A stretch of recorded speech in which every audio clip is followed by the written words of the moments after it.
Cette histoire a sur Philly un effet dévastateur. Elle est complètement anéantie. Elle ne sait même plus. Est-ce qu'elle est vivante? Est-ce qu'elle est morte? Elle ne sait plus. Là, ce soir-là, c'est tout son système de valeurs et de croyances qui vient d'être complètement chamboulé. Elle ne comprend pas. Comment n'a-t-elle rien? Elle n'a-t-elle pu ne rien voir? Elle est plus que choquée. Ah oui, elle en est même traumatisée. Ah oui, elle pense qu'elle n'a jamais, elle dit qu'elle n'a jamais vécu ça. Mais en fait, si. Elle dit si. Je l'ai vécu une seule fois dans ma vie. Je me souviens avoir été dans cet état une seule fois dans ma vie. C'était ce jour-là où elle a entendu pour la première fois des tirs à l'arme lourde près de chez elle, dans sa ville, à Abidjan. Bonjour à tous, je suis Yonika, votre allié sûr pour le changement. Et vous l'avez bien compris, je vais illustrer le thème de ce jour par une histoire. C'est l'histoire de Philly et de son ami Koro. Philly et Koro se rencontrent pour la première fois dans la cour d'un établissement scolaire. C'est une amie commune, alors pas une amie, mais une copine de classe de Philly qui va les présenter l'une à l'autre. Et lorsqu'elle est présente, quand Philly porte son regard sur Koro, immédiatement, elle a un choc. Comme un coup de poignard dans la poitrine. C'est brusque, c'est soudain, elle se tient même la poitrine. Les deux autres lui demandent, mais qu'est-ce qui se passe, Philly? Elle dit rien, c'est déjà passé. Si elle n'avait pas eu autant mal, dit-elle, elle aurait cru que c'était son imagination qui lui avait joué des tours. Mais non, elle avait vécu ça. Elle avait ressenti quelque chose de très fort dans la poitrine. Et puis, elle était un peu gênée au contact de Koro. Sans pouvoir se l'expliquer, comme ça. Elles vont se séparer.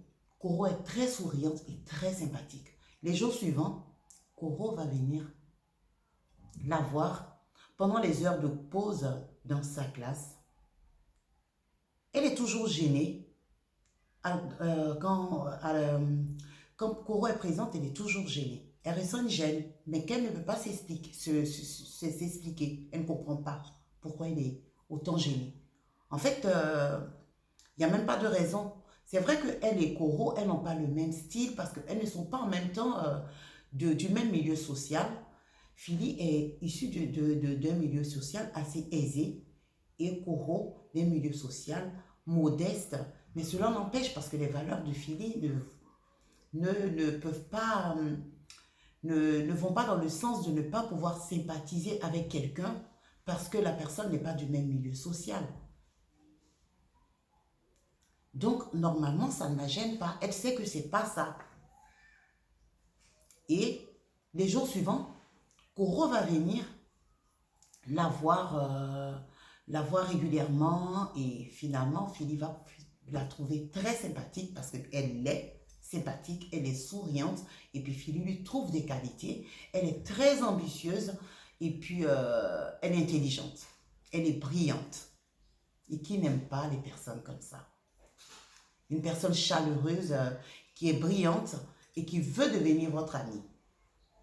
Elles finissent par devenir très amies, au point même qu'elles vivent pratiquement ensemble.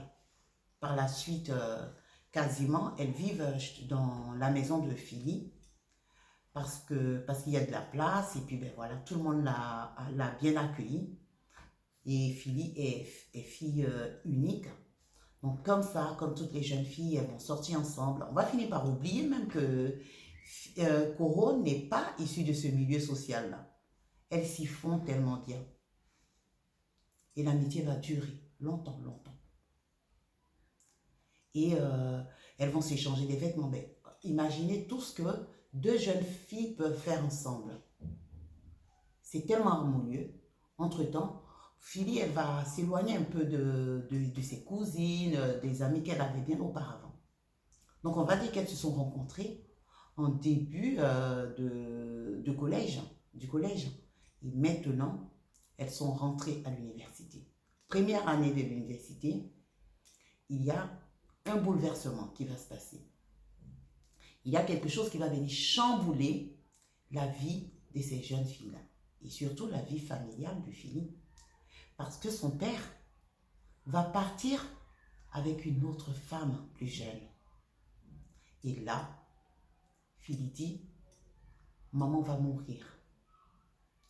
Non, sa maman ne meurt pas vraiment, mais elle s'éteint. Elle s'éteint à petit feu. Et le pire, c'est que le père va se décharger de toutes les responsabilités familiales. Il dit que Philly est majeure maintenant. Effectivement, elle a un peu plus de 18 ans. Je ne pourrais vous dire quel âge exactement. Je pense qu'elle devrait avoir 19 ans, 20 ans. Et elles ne pourront plus rester dans cette maison-là. Le père étant parti, et il était vraiment le pilier, l'autorité, mais vraiment le pilier aussi financier, autant comment dire, la valeur morale, dans les valeurs morales que financièrement. C'était le pilier, en tout cas, de la famille, parce qu'il n'avait jamais voulu que la mère de Philly travaille, puisqu'il avait de quoi assumer toute la famille. Et la mère de Philly, cette femme si douce, si accueillante, était devenue méconnaissable. Elle était, comme on le dit, l'ombre d'elle-même. Elles vont déménager. Philly va aller vivre avec sa cousine en cité universitaire, puisqu'elle est étudiante. Et Coro a pris un appartement. Parce qu'il faut savoir qu'entre-temps, depuis 1 an, Coro travaillait déjà à temps partiel. Donc elles vont quitter la grande maison. La mère de Philly va aller vivre avec une parente à elle parce qu'elle ne pouvait même pas vivre seule parce qu'elle n'était pas bien. Et dès lors, les difficultés vont se suivre. Philly n'était pas préparée à ça. Elle qui avait toujours été là avec son amie, mais on ne peut même pas dire qu'elle était un support pour son amie, puisque de toutes les façons, elles étaient toutes ensemble. Et par la suite, Philly va demander à travailler parce qu'elle a besoin d'argent. Elle va en faire part à son amie, mais son amie ne va pas répondre. Elle va lui dire oui, je vais en parler à mon patron parce qu'on cherche toujours des gens, mais elle ne va pas répondre. Et les jours qui vont suivre, les semaines vont suivre, elle ne se voit plus tellement. Et Philly va appeler Coro pour lui annoncer une bonne nouvelle. Allez, viens, on va prendre un café. Et elles vont se voir. Coro va se confondre dans des excuses, pourquoi elle ne l'a pas appelé, parce que le patron n'a pas donné une suite favorable. Il va lui dire, mais non, c'est pas grave. Mon oncle m'a trouvé du travail. Effectivement, le frère de son père lui avait trouvé un petit emploi. Donc, elle faisait à temps partiel, elle aussi. Et toutes les deux, elles continuaient leurs études. Effectivement, elles ne se voyaient plus tellement. Mais on ne peut en vouloir à personne dans ces circonstances-là. Comme on le dit, on se cherche. Hein. Quand on est jeune, on se cherche des fois. On est ensemble et puis ben voilà. Même si ça ne leur était jamais arrivé, mais les circonstances faisant, elles s'étaient un peu séparées. Et Philly ne reprochait pas cela à Coro. Mais elle avait remarqué que Coro vraiment était très rayonnante. Elle avait des vêtements de luxe, elle avait une très jolie voiture et tout. Elle lui demande, mais comment se fait-il que tu sois aussi bien? C'est là que Coro va répondre.